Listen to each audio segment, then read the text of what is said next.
आओ कालू कौवे, आज हम दोनों जाकर बाजार से अपने अपने लिए एक एक आम का पौधा लेकर आते हैं और उसे लाकर जमीन में बो देते हैं। तुम देखना फिर वे आम का पौधा आहिस्ता आहिस्ता बड़ा होकर एक विशाल आम का पेड़ बन जाएगा और फिर हम दोनों उसके आम बेचकर बहुत ज्यादा मुनाफा करेंगे। उपाय तो वाकई बहुत बढ़िया है। चलो चलते हैं, जाकर अपने लिए आम का पौधा ले ही आते हैं। नन्ना आम का पौधा लेने के लिए कालू कौवा और मीनू चिड़िया बाजार की तरफ जाते हैं।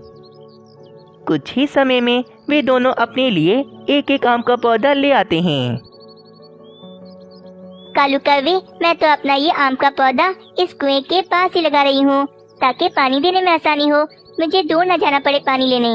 अच्छा, हाँ ये भी ठीक है, दूर से पानी लाने की मेहनत नहीं करनी पड़ेगी। चलो ठीक है भाई, मैं भी अपना आम का पौधा यहीं पर ही लगा देता हूँ। वे दोनों पक्षी मिलकर अपना अपना आम का पौधा उसी कुएं के पास लगा देते हैं। वैसे कालू कौवे, ये पौधा लगाना तो बहुत ही आसान है, परंतु पौधे से पेड़ बनाना उतना ही मुश्किल है जितना एक नन्हे से बच्चे को पालकर बड़ा करना। इसीलिए कालू कौवे, तुम्हें अपने इस आम के पौधे पर बहुत ज्यादा मेहनत करनी है, रात दिन इसका ध्यान रखना है, तभी जाकर ये पौधा विशाल आम का पेड़ बन सकेगा। तुम ठीक कह रही हो, मैं अपने इस पौधे पर जी जान लगा दूंगा और इसके बड़े होने तक मैं इसका बहुत ज्यादा ख्याल रखूंगा। कालू कौवा और मीनू चिड़िया कुएं से पानी निकालकर अपने अपने पौधे को पानी देने लगते हैं। अगले दिन भी कालू कौवा और मीनू चिड़िया अपने अपने पौधे को पानी देते हैं। कुछ ही दिन तो कालू कौवा बड़े ही शौक से अपने पौधे को पानी देकर आता था, पर अब कालू कौवे में थोड़ा आलस आ गया था। वे अपने पौधे को पानी देने में बहुत ज्यादा सुस्ती करने लगा था। रानी, बाहर कितनी ज्यादा गर्मी है, मेरा तो दिल ही नहीं चाहता कि घर से बाहर जाऊं और अपने उस पौधे को पानी देकर आऊं। पर कालू जी, जब इतनी गर्मी में आप बिना पानी के नहीं रह सकते, तो सोचिए जरा, आपका भी नन्हा सा पौधा बिना पानी के कैसे रहेगा। वो सब मुझे नहीं पता, पर इतनी गर्मी में मैं तो नहीं जा रहा। यूं ही कालू कौवा अब तो आहिस्ता आहिस्ता काफी ज्यादा आलसी हो गया था। वे तो पूरे हफ्ते अपने आम के पौधे के पास जाता भी नहीं और ना उसे पानी देता था। दोस्तों, क्या आप सबने इस कहानी को अभी तक लाइक नहीं किया तो जल्दी से कर लें, क्योंकि ये कहानी आगे और भी इंटरेस्टिंग होने वाली है। लो भाई, कालू जी आज भी आप परे सो रहे हैं। पूरा हफ्ता गुजर गया है, आपने तो अपने आम के पौधे के पास जाकर देखा भी नहीं कि वे जिंदा है या फिर मर चुका है। जाए ना कालू जी, कम से कम आज तो जाकर आप उस नन्हे से पौधे को पानी देकर आ जाएं। क्या पता बड़ा होकर वे हमें बहुत ज्यादा पैसे दे। तुम्हें जाना है तो जाओ, मैं तो नहीं जा रहा, इतनी गर्मी है बाहर, मुझसे नहीं होती भाई इतनी मेहनत। अब तो कालू कौवा बिल्कुल ही अपने आम के पौधे के पास जाता ही नहीं, जैसे वे तो भूल ही गया था कि उसने कोई आम का पौधा भी लगाया था। और वहीं मीनू चिड़िया रोजाना ही अपने आम के पौधे को पानी देती थी और सारा दिन अपने आम के पौधे के पास बैठी रहती थी। कुछ ही सालों में मीनू चिड़िया का अब वे नन्हा सा आम का पौधा बड़ा होकर एक विशाल आम का पेड़ बन जाता है और उस कालू कौवे का आम का पौधा तो कब के जल के खत्म भी हो चुका था। पेड़ पर काफी बड़े बड़े आम भी लग चुके थे, जिस कारण मीनू चिड़िया ने जंगल में अपनी आम की दुकान भी खोली थी। और ये सब कुछ देख कर कालू कौवा तो मीनू चिड़िया से बहुत ज्यादा जलने लगा था। कितना बड़ा हो गया है इसका आम का पौधा और उस पर कितने बड़े बड़े आम भी लग चुके हैं, और एक जो मैंने लगाया था न जाने भी कहाँ चला गया।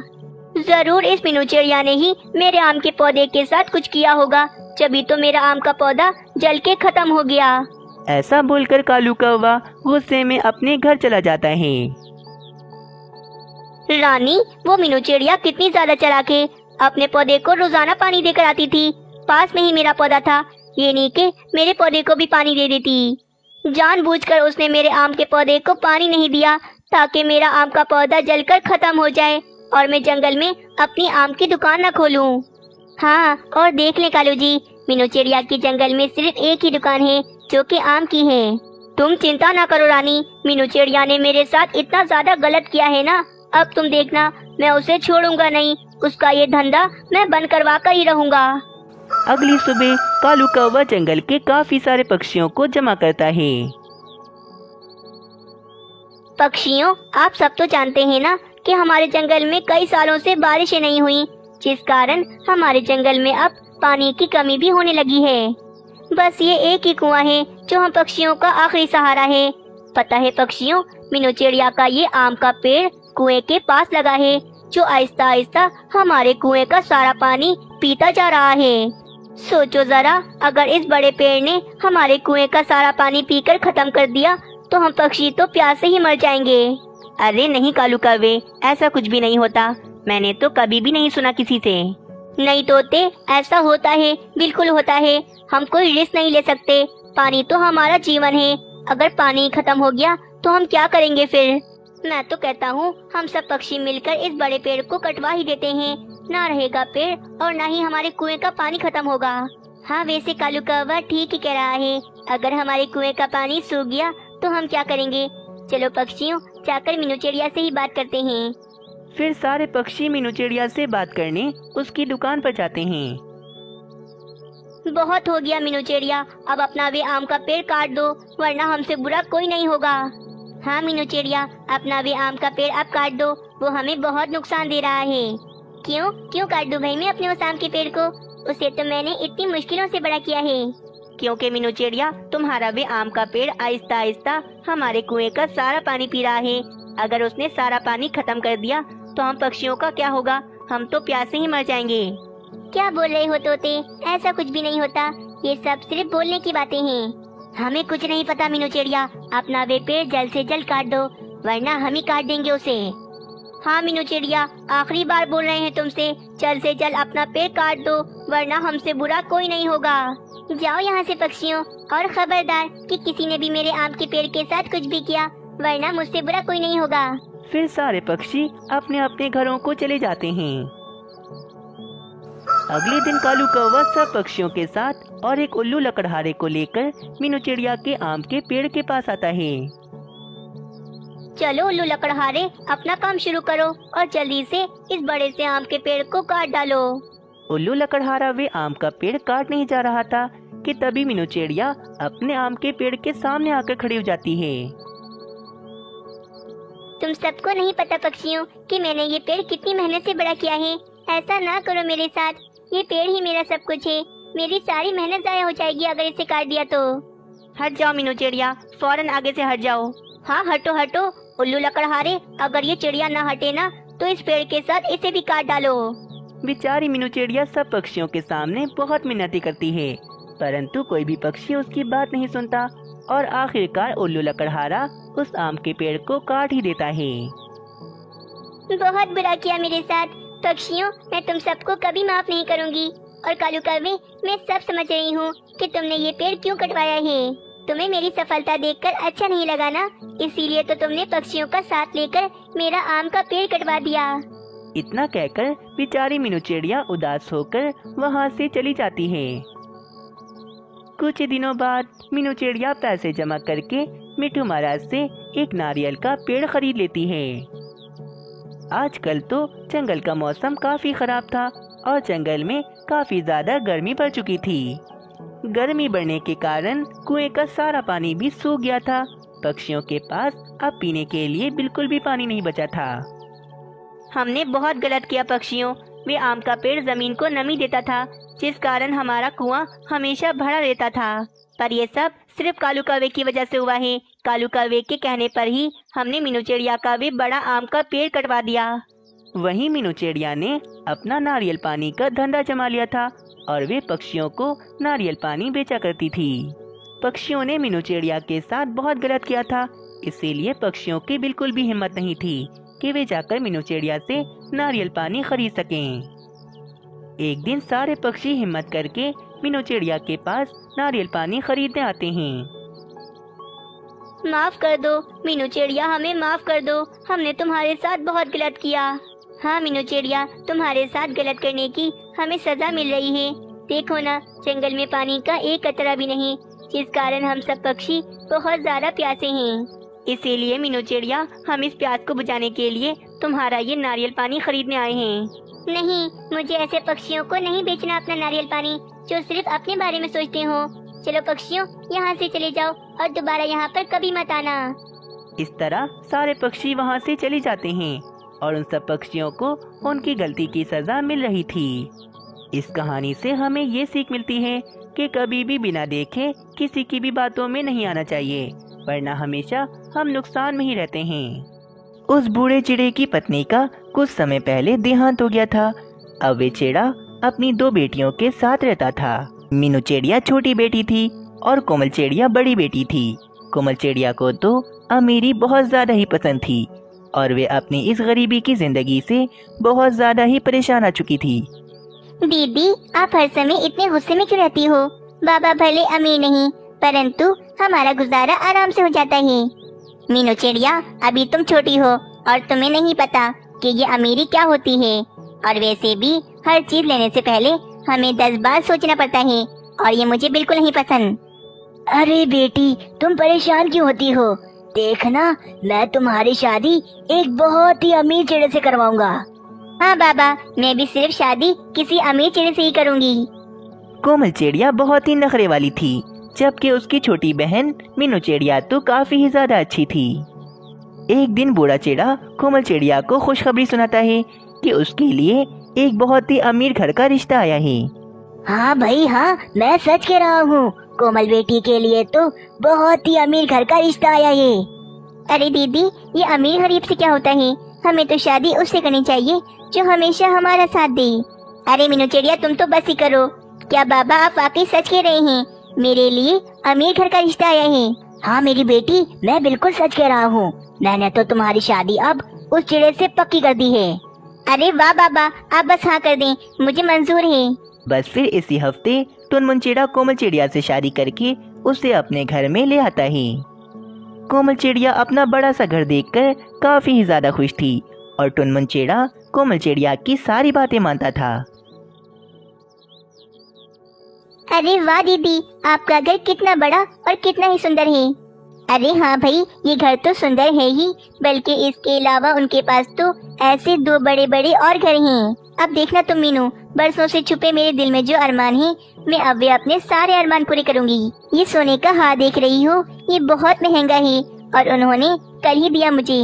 वाह दीदी, बहुत सुंदर है। आपको खुश देखकर मुझे बहुत ज्यादा खुशी हुई। अच्छा ये बताएं, टुनमुन भाई कहाँ हैं? अरे तुम्हें तो पता है ना, वे अपने काम में लगे रहते हैं, परंतु मैं उनसे जब भी कोई फरमाइश कर दूं, वो फौरन से पूरी करते हैं मेरी फरमाइश। ये तो बहुत अच्छी बात है। परंतु दीदी, शादी के बाद अब तक एक बार भी आप हमारे घोंसले में बाबा से मिलने नहीं आई। आपको पता है, बाबा आपका रोजाना इंतजार करते हैं और मुझसे आपके बारे में पूछते रहते हैं। अरे नहीं नहीं भाई, अब मैं उस छोटे से बेकार घोंसले में कभी नहीं जाऊंगी। अगर बाबा को मुझसे मिलना है तो यहाँ मेरे पास आ जाएं। पर मैंने तो सोच लिया है, मैं अब दोबारा कभी उस छोटे से बेकार घोंसले में नहीं जाऊंगी। दीदी आपको तो पता है ना कि बाबा ज्यादा उड़ नहीं सकते, और आपका घर तो यहाँ इतना दूर है, बाबा आपसे मिलने कैसे आएंगे? भाई अगर बाबा को मुझसे मिलना है तो यहीं पर आ जाएं, पर मैं तो वहाँ पर कभी नहीं जाऊंगी वापस। अब कोमल चिड़िया को अपनी अमीरी पर बहुत ज्यादा घमंड हो गया था और वे अब मीनू चिड़िया को अपने से बहुत ही कमतर समझती थी। बेटा मीनू, क्या हुआ? मेरी बेटी कोमल मुझसे मिलने कब आ रही है? बाबा, दीदी अपने बड़े से घर में बहुत ज्यादा खुश हैं और वे कह रही हैं कि वे अब हमारे इस छोटे से घोंसले में कभी नहीं आना चाहती। ये क्या कह रही हो बेटा तुम? अब क्या मेरी बेटी कोमल मुझसे मिलने यहाँ नहीं आएगी? हाँ बाबा, दीदी ने मुझसे यही कहा है कि अब वे दोबारा यहाँ पर कभी नहीं आएंगी। काफी दिन बीत जाते हैं। कोमल चिड़िया तो अपनी दुनिया में मस्त थी, परंतु वहाँ बूढ़ा चिड़ा कोमल चिड़िया की याद में अब काफी ज्यादा बीमार हो गया था। बाबा, आज मैंने दोबारा से दीदी से बहुत कहा कि तुम बाबा से मिलने यहाँ आ जाओ, परंतु वे तो हमारे इस गरीब से घोंसले में आना ही नहीं चाहती। मैंने ये कभी नहीं सोचा था कि मेरी बेटी कोमल मुझे भूल जाएगी और शादी के बाद मुझसे मिलने ही नहीं आएगी। बाबा आप ज्यादा परेशान मत हो, वरना आपकी तबीयत और भी ज्यादा बिगड़ जाएगी। बूढ़े चिड़े की बीमारी के कारण अब सारी जिम्मेदारी मीनू चिड़िया पर आ गई थी।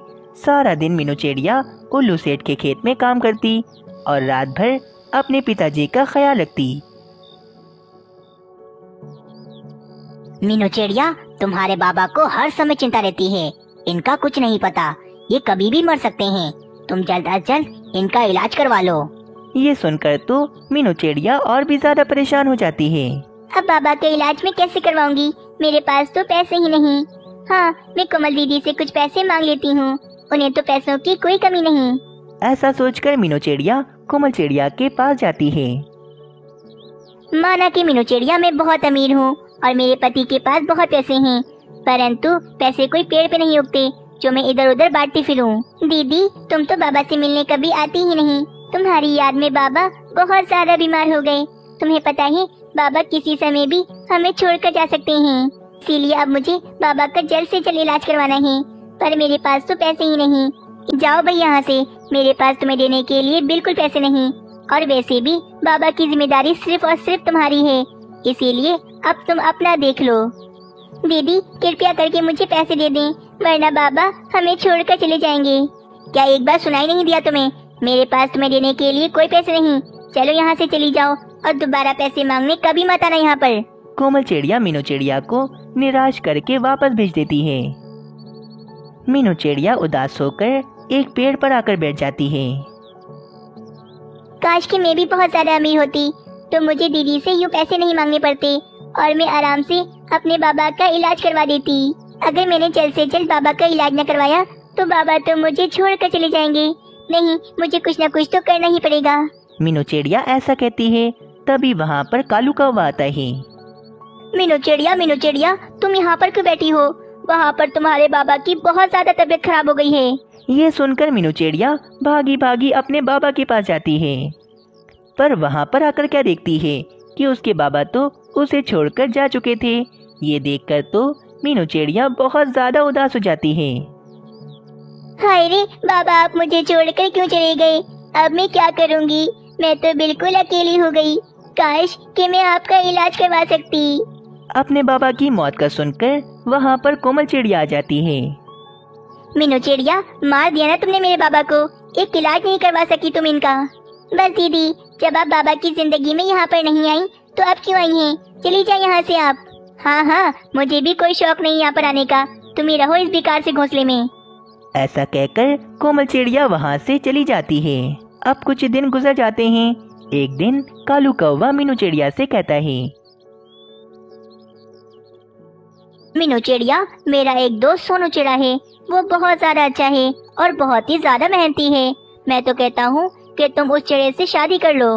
बाबा भी हमेशा यही चाहते थे कि जल्द से जल्द मेरी शादी हो जाए, इसीलिए मैं राजी हूँ शादी के लिए। बस अब कुछ ही दिनों में मीनू चिड़िया और सोनू चिड़े की शादी हो जाती है। सोनू चिड़ा इतना तो अमीर नहीं था, परंतु वे मीनू चिड़िया को खुश रखने की पूरी ही कोशिश करता था।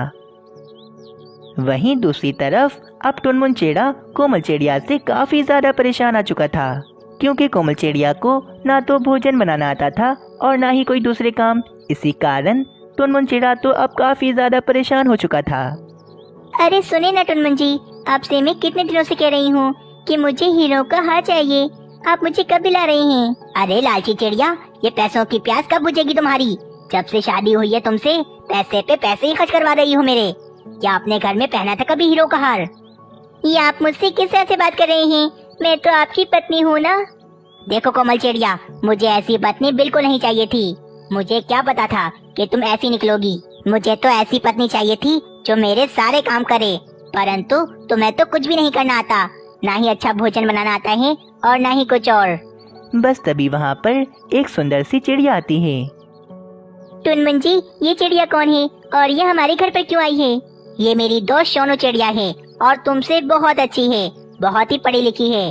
कोमल चिड़िया, तुम अपना सारा सामान बांध कर निकल जाओ यहाँ से और दोबारा मेरे घर में कभी मत आना, क्योंकि अब मैं सोनू चिड़िया से दूसरी शादी कर रहा हूँ। ये आप क्या कह रहे हैं? मैं इस घर को छोड़कर कहाँ जाऊँगी? मेरा तो आपके सिवा और कोई नहीं है।